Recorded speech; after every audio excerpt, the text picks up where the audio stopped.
ख़ास करके आवाम को मुतासर कर सकता है। ऐसी सूरत हाल में इस वक्त हमारे साथ मौजूद हैं नौमान सूफ़ी, इस वक्त हमें ज्वाइन कर चुके हैं। वेलकम करेंगे अपने प्रोग्राम में। अस्सलाम वालेकुम सर। जी वालेकुम अस्सलाम। मुख्तार, आप कैसे हैं? खैरियत से? जी अल्हम्दुलिल्लाह। नौमान, हम दो तीन चीज़ों पे गुफ्तगू करेंगे क्योंकि हम देख रहे हैं कि वर्ल्ड वॉर वाली कंडीशन ये क्रिएट हो चुकी है। ऐसे में अभी भी हम देख रहे हैं कि जी हमले हो रहे हैं। एक जानिब ईरान के मामला देख रहे हैं, एक जानिब अमेरिका के मामला देख रहे हैं, एक जानिब इसराइल के मामला देख रहे हैं। इसराइल को भी हमने देखा कि 30 अरब डॉलर का नुकसान हुआ पिछले एक हफ्ते के अंदर। रेसेशन की अगर बात करें तो एक जानिब रेसेशन है, लेकिन दूसरी जानिब जियो पॉलिटिक्स की एक टर्मिनोलॉजी इस्तेमाल की जाती है। क्या समझते हैं जियो पॉलिटिक्स टर्मिनोलॉजी जो इस्तेमाल की जाती है, आप इस चीज को किस तरीके से देखते हैं? देखिए जी, बीइंग एन इकोनॉमिस्ट तो मैं जियो पॉलिटिक्स को जियो इकोनॉमिक्स के साथ तो ज़रूर मर्ज करूंगा। जियो पॉलिटिक्स जो है बेसिकली आप जितने भी कंट्रीज हैं उनकी अगर देखें तो एक जियो इकोनॉमिक्स और जियो पॉलिटिक्स बहुत इंटर रिलेटेड है। आजकल जितने भी कंट्रीज हैं मिलिट्री पावर डिमांड के साथ साथ अपनी ट्रेड, इन्वेस्टमेंट और टेक्नोलॉजी को भी इन्फ्लुएंस का सोर्स बनते हुए देखते हैं।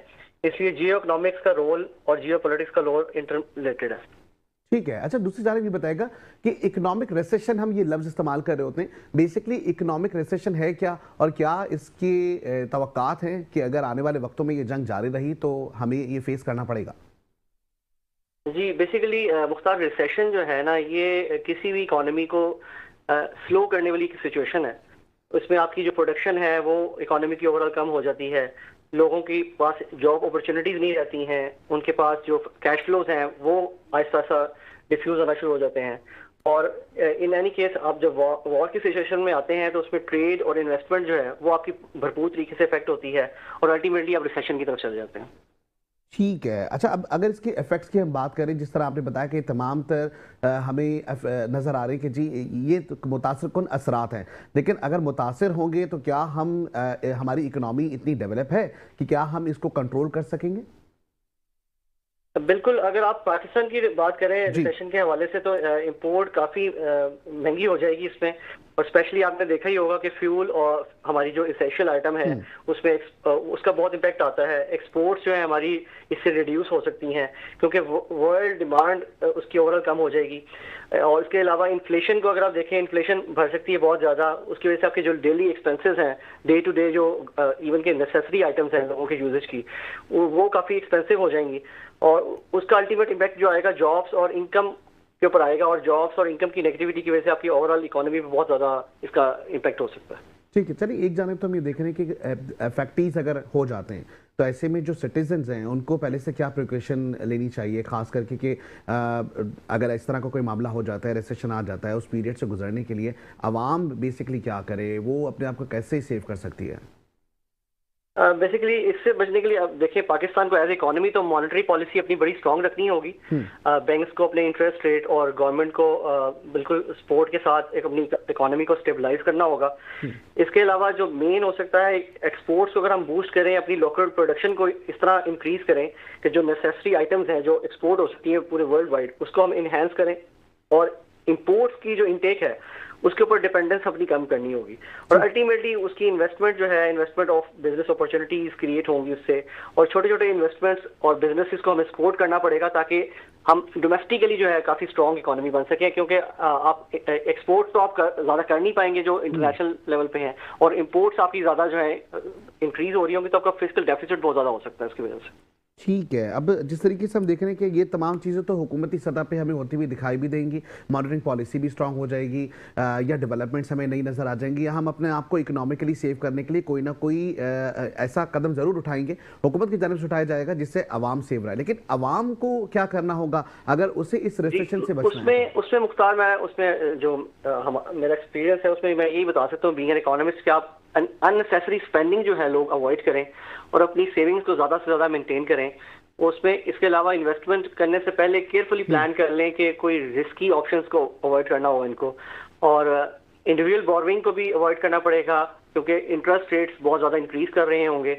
और लोकल प्रोडक्ट्स को यूज़ करें ताकि वो कॉस्ट इफेक्टिव भी होंगी और ऑल्टरनेटिव अडॉप्शंस करनी पड़ेंगी आपको, क्योंकि अदरवाइज अगर आप इम्पोर्टेड आइटम्स पे जाएंगे तो वो डेफिनेटली बहुत एक्सपेंसिव पड़ रही होंगी आपको। ठीक है, अब जिस तरीके से करंट सिचुएशन देख रहे हैं, अब अमेरिका की देख लें, इसराइल की देख लें या ईरान की देख लें, तो एक जानिब मिलिट्री स्ट्राइक की हम बात करते हैं, दूसरी जानिब जियो पॉलिटिक्स की बात करते हैं।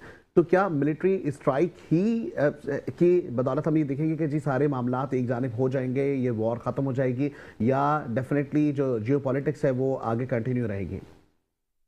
देखिए मुख्तार, ये सिर्फ एक मिलिट्री एक्शन नहीं है, इसके पीछे रीजनल पावर बैलेंसेस का एक मसला है जो इसराइल और यूएस दोनों के दरमियान चल रहा है। यूएस और इसराइल जो दोनों हैं चाहते हैं कि ईरान को रीजनल इन्फ्लुएंस के साथ लिमिट कर दिया जाए। तो दैट्स द मेन रीजन जिसकी वजह से आपको ये सारी डेवलपमेंट होती नजर आ रही है। लेकिन अच्छा, एक जानब हम ये देख रहे हैं कि ईरान अब भी ये बात कह रहा है कि जी हमले जो है वो जारी रहेंगे जब तक कि वो प्रॉपर तरीके से अपना जो एक अहदाफ है उसे मुकम्मल नहीं कर लेता।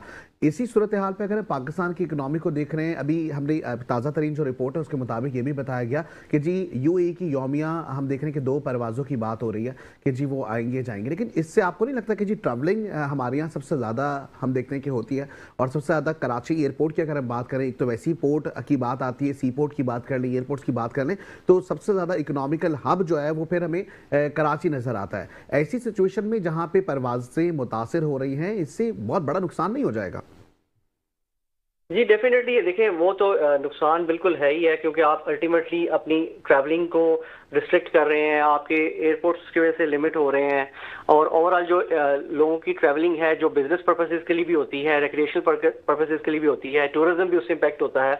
ओवरऑल रिसेशन और वर्ल्ड वार का इम्पैक्ट तो आप देखें ना पूरी दुनिया पे ही आ रहा है। वो खाली अगर ये समझे कि इस खेते पे ही आना है तो वो मेरा ख्याल है कि ये मुनासिब बात नहीं है। ओवरऑल अगर ये देखा जाए कि खाली लेकिन बात तो हम पाकिस्तान की करेंगे ना, ओवरऑल तो हम देख रहे हैं कि इफेक्ट आ रहा है पूरी दुनिया में, पूरे खित्ते में आ रहा है, लेकिन वही वाली बात है कि जी हम तो पाकिस्तान को रिप्रेजेंट करते हैं, तो पाकिस्तान कितना ज्यादा इफेक्ट होगा, इसलिए इस पर हम बात ज्यादा करने की कोशिश कर रहे हैं। जी बिल्कुल, पाकिस्तान तो बिल्कुल इम्पैक्ट होगा डायरेक्टली। तो आपको लगता है कि हम उस वॉर जोन के अंदर नहीं आए हुए, उसमें हम इन्फ्लुएंस नहीं हो रहे, लेकिन इनडायरेक्टली हमारी सारी चीज़ें जो हैं उससे रिलेटेड हैं, हमारी पोर्ट्स उससे कनेक्टेड हैं, फ्यूल की जो सारी सप्लाईज हैं, इंटरनेशनल जो आपकी एक्सपोर्ट्स आती हैं वो सारी आपकी कराची पोर्ट पे आती हैं, पोर्ट कासिम पे आती हैं, ग्वादर यूटिलाइज होना शुरू हो गया हुआ है। अब सारी जब अल्टीमेटली जब आपकी सी साइड सारी ब्लॉक हो जाएगी तो अल्टीमेटली पाकिस्तान की सारी इकोनॉमी जो है उससे स्टेगनेंट हो जाएगी।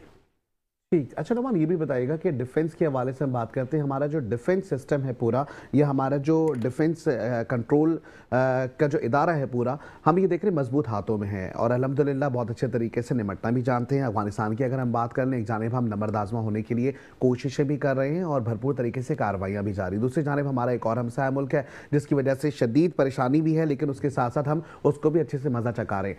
आने वाले वक्तों में अगर इस तरह की वर्ल्ड वॉर की सिचुएशन होगी तो क्या हम मुतहर्रिक हैं, और दूसरी एक और चीज़, क्या हमें मज़ीद डिफेंस सिस्टम में और भी जिद्दत की ज़रूरत होगी? देखिए जी, अल्हम्दुलिल्लाह हमें अपनी पाकिस्तानी आर्मी पे और पाकिस्तानी फौज पे तो पूरा एतमाद है, और हम देखते ही आए हैं माजी में भी कि जब इंडिया के साथ हमारी स्ट्राइक हुई थी तो किस तरह हमारे आर्मी ने उनको डिस्क्लेयर किया था, और माशाल्लाह हम बिल्कुल तैयार हैं, उसमें किसी किस्म की हमें इबाहम नहीं है। और जब भी ऐसी कोई सूरत हाल होगी तो पाकिस्तान किसी भी दुनिया की किसी भी पावर से कम नहीं है, इसमें तो हमें बिल्कुल। अच्छा, ईरान की अगर हम बात करें कि ईरान की अगर हम कहते हैं कि स्ट्रेट ऑफ हॉर्मुज़ अगर उसको ब्लॉक कर दिया जाए तो आपको नहीं लगता कि इकोनॉमिकल रिसेशन बहुत तेज़ी से बढ़ जाएगा? क्योंकि इससे पहले भी हमने एक बार देखा था कि ईरान की मामलात जब अमेरिका के साथ जुड़ नहीं रहे थे, ऐसी सिचुएशन में भी तेल की जो आमदरफ के लिए जो रास्ते थे वो ब्लॉक कर दिए गए थे। पूरे हमने देखा था कि ना सिर्फ पाकिस्तान बल्कि पूरे खत्ते में, मशरक़ी वस्ता में हमने देखा कि जी सूरत हाल बड़ी अलग थी, और अब भी ये ज़राए बता रहे हैं कि जी पाकिस्तान में जो खाम तेल या जो पेट्रोलियम मसनूआत के जो ज़खायर हैं वो भी मुंजमद हैं, और उसमें भी हम ये देख रहे हैं कि जी कुछ वक्त तक चल सकते हैं अगर ये सिचुएशन इस तरीके से रही तो। नहीं बिल्कुल आप ठीक कह रहे हैं, इसका असर तो बहुत बुरा होगा जी। दुनिया का काफी ऑयल इसी रूट से गुजरता है, और अगर यही बंद हो जाता है तो आपकी ऑयल प्राइसेस जो है वो तो स्काईरॉकेट स्काई हॉट की तरह उसकी उनकी जो एक्सपेंशन हो जाएगी और बिल्कुल वो इतनी एस्केलेट कर देंगी कि आम यूजर के कंट्रोल में तो वो नहीं रहेगी। और इसी वजह से देखें आज जो हमारी गवर्नमेंट है वो वीकली बेसिस पे उसकी पेट्रोल प्राइसेस की जो कैलकुलेशन है वो करना चाह रही है कि हमें पता लगेगा वीकली उसकी प्राइसेस को किस तरह वो एस्केलेशन आ रही है उसके अंदर। तो ये तो बहुत सिचुएशन टफ है जी। और बिल्कुल उसकी पॉसिबिलिटी है कि ईरान की अलायंस के साथ जिस तरह डिफरेंट रीजन्स इन्वॉल्व हो रहे हैं तो आप अल्टीमेटली आपके मेन जो आपका पेट्रोल फ्यूल है ना वो आपका इकोनॉमी का एक समझ लें मेन बूस्टर है जो आपको एस्केलेट कर रहा होता है। वो आपका अगर डिस्टर्ब होगा तो आपकी ओवरऑल इकोनॉमी पे इम्पैक्ट आएगा। ठीक है, चलिए तो इकोनॉमिकली हम देख रहे हैं कि एक इकोनॉमिकल वॉर हमें समझ आ रही है, लेकिन यही ईरान अगर इसी जंग को बढ़ा देता है तो इससे खास करके अगर हम देखें कॉन्फ्लिक्ट अगर होगा तो ये वाइडल रीजनल इफेक्ट होगा।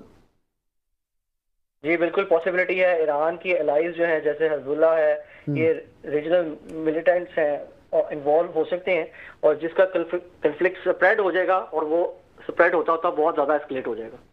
ठीक है, अब रशिया और चाइना के अगर हम मामला देखें तो वहां पे भी हम देखते हैं कि अगर यही सिलसिला एस्केलेट करता हुआ दिखाई देता है तो रशिया और चाइना हमें एक जानिब नजर आ रहे हैं। अब ऐसी सूरत हाल में क्या इनडायरेक्टली या डायरेक्टली इन्वॉल्वमेंट इनकी हो सकती है?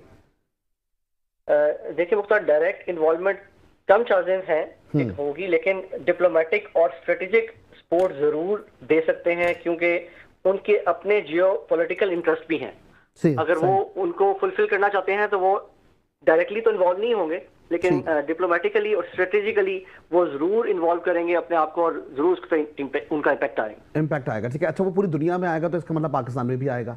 चाइना की हम बात कर लें, रशिया की बात कर लें, लेकिन चाइना के साथ तो हमारे ताल्लुकात बड़े अच्छे हैं। तो आपको नहीं लगता कि अगर इनडायरेक्टली भी देखें तो शायद हम मुतासिर कम हो एज कंपेयर के जो दूसरे ममालिक हैं वो हों? अच्छा उसमें ये मुख्तार के पाकिस्तान को बड़ा केयरफुली बैलेंस मेंटेन करना होगा क्योंकि उसके रिलेशंस ईरान के साथ भी हैं, उसके रिलेशन गल्फ कंट्रीज के साथ भी हैं और उसके रिलेशन जो है वेस्ट सब के साथ ही हैं। तो आपको बड़ा ही डिप्लोमेटिकली और केयरफुली बैलेंस करके सब मेंटेन करना पड़ेगा। अपनी गवर्नमेंट की जो डिसीजंस हैं वो बड़े बैलेंस्ड होने चाहिए और डेफिनेटली गवर्नमेंट की प्रायोरिटी भी यही है इस टाइम कि किसी तरह के किसी भी किस्म के कन्फ्लिक्ट में ना पड़ा जाए और बैलेंस करके इस मामले को रिजॉल्व करने के लिए एक किरदार भी अदा किया जाए। ठीक है, अगर हम स्ट्रैटेजी की बात करें, हम ये देखते हैं कि जी प्री एमिटिव स्ट्रैटेजी बताया जाता है कि जी इसराइल उसको जो है वो लेके चल रहा है। आप अग्री करते हैं इससे कि वाकई में प्री एमिटिव जो स्ट्रैटेजी है वो उसको फॉलो करते हैं? देखें जो उनका प्रीवियस ट्रेंड है वो तो मुख्तार यही रहा है कि Israel historically pre-emptive doctrine follow करता रहा है, इसमें कोई शक नहीं है। जब भी उसको किसी किस्म का सिक्योरिटी थ्रेट फील हुआ है उसने हमेशा यही प्रीएम्प्टिव डॉक्ट्राइन को फॉलो किया है और कभी भी उसने एक्सेसिव होके उसको नहीं यूज किया है। ये तो बिल्कुल ऐसा ही है। ठीक है, अच्छा रिजीम चेंज की अगर हम बात करते हैं ईरान के हवाले से अगर देखें ये तमाम जो सूरत हाल इस वक्त हमें नजर आ रही है इसके अगर आफ्टर इफेक्ट की बात कर रहे हैं तो क्या हमें ईरान में रिजीम चेंज होती हुई दिखाई दे रही है? इस पे इसका रिप्लाई जो है बड़ा ओपनली तो नहीं किया जा सकता, बेसिकली जो अमेरिका के मामला सामने आते हैं ईरान के साथ वहां यही कहा जाता है कि जी रिजीम चेंज करने के मामला भी हैं और ऐसे में एक जानिब हम देखते हैं आयतुल्लाह खामनाई जो कि शहीद हो गए हैं, लेकिन इसके साथ साथ अगर दूसरी जानिब देखें तो वो कहते हैं कि जी ये तमाम जो पॉलिटिसाइज एक्टिविटीज है वो इसलिए की जा रही है ताकि पूरी सियासी निज़ाम को बदल दिया जाए। तो क्या हत्तुल इम्कानात ऐसी कोशिशें भी की जा रही हैं तो आने वाले वक्तों में डेफिनेटली क्या ऐसा हो सकता है? जी ये ऐसी है। मैं अगेन भी रिक्वेस्ट करूंगा इसको ओपनली डिक्लेयर तो नहीं किया जा सकता लेकिन जियो पॉलिटिक्स जो है जियो पॉलिटिक्स में कभी कभी कि शायद ऐसे हत्तुल इम्कान जो है वो हो सकती है बात कि शायद इस तरह भी हो जाए। ठीक है, अच्छा एक और चीज़ हमें ये भी बताइएगा कि ये तमाम सूरत हाल एक जानिब है पाकिस्तान की सिचुएशन हम देख रहे हैं, पाकिस्तान हम देख रहे हैं मजबूत हाथों में भी है, इसके साथ साथ आपको नहीं लगता कि आने वाले वक्तों में जिस तरीके से पाकिस्तान अपनी कारकर्दगी दिखा रहा है खास करके चाहे वो ईरान के साथ ताल्लुकात हो चाहे वो अमेरिका के साथ ताल्लुकात हो चाहे हम अफगानिस्तान के साथ अभी जो मामला देख रहे हैं जहाँ पे अभी हमने बरग्राम एयरबेस के हवाले से भी जो सामने आ रही हैं खबरें जिसमें बताया जा रहा है कि जी प्रॉपर तरीके से हम ये देख रहे हैं कि जी उसको हासिल कर लिया गया है। तो ये तमाम तरह जो सिक्योरिटी सिचुएशन है इसमें पाकिस्तान को आप किस तरह देखते हैं? देखिए पाकिस्तान जो है ना आपकी वाली बात को मैं इंडोर्स करूंगा कि पाकिस्तान बड़े मजबूत हाथों में इस टाइम। हमारे जो फील्ड मार्शल है उनका भी एक बड़ा स्ट्रॉन्ग रोल है, पूरे प्राइम मिनिस्टर साहब का भी बहुत स्ट्रॉन्ग रोल है और पूरी कैबिनेट भी इसको बड़े अच्छे तरीके से सीरियस इश्यूज को टैकल कर रही है।